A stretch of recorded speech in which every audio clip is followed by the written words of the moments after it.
The UAAP and NCAA season are a couple of months away, actually a long time away, but already a lot of significant action at this point in the year. Jomel Pono of San Beda is leaving the team and he is now on his way to the pros. I personally don't think this is a solid or good move for Jomel Pono.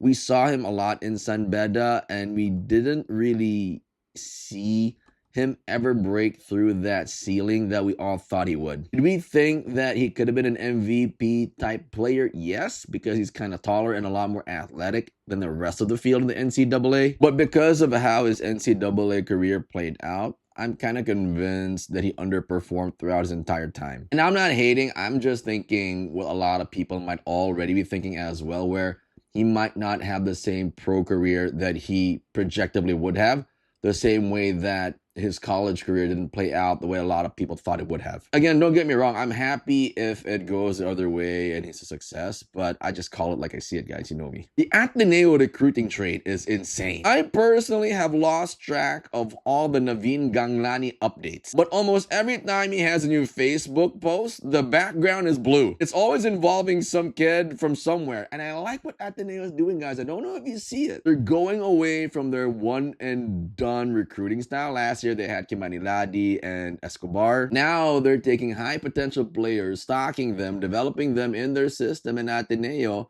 and they're gonna hold on to them for as long as they can, which I think is great, because if you're talking about developmental basketball and you're putting everybody through that Tab Baldwin European Ateneo system, I just personally think it teaches them a lot of the right things. The problem is, in their next recruiting class, it might turn off a lot of really high potential players, because as they are Ateneo de Manila, they're crazy stacked right now. And that recruiting class for Ateneo is absolutely insane. They were able to nab Rene Baterbonia, J.M. Leal, Kiefer Alas, Maki Pellegrino, and they recently just got Travis Roberts. And arguably the highlight of the recruiting season so far, Ateneo de Cebu just keeps on producing really high quality guards, and you know who I'm talking about. Henry Christopher Suico joins the University of Santo Tomas Growling Tigers, and I think this was the best possible move for him. He joins a Final Four USC Growling Tigers team that no longer has Nick Caballero and Fortsky Padrigao. What that means for a kid like Henry Christopher Suico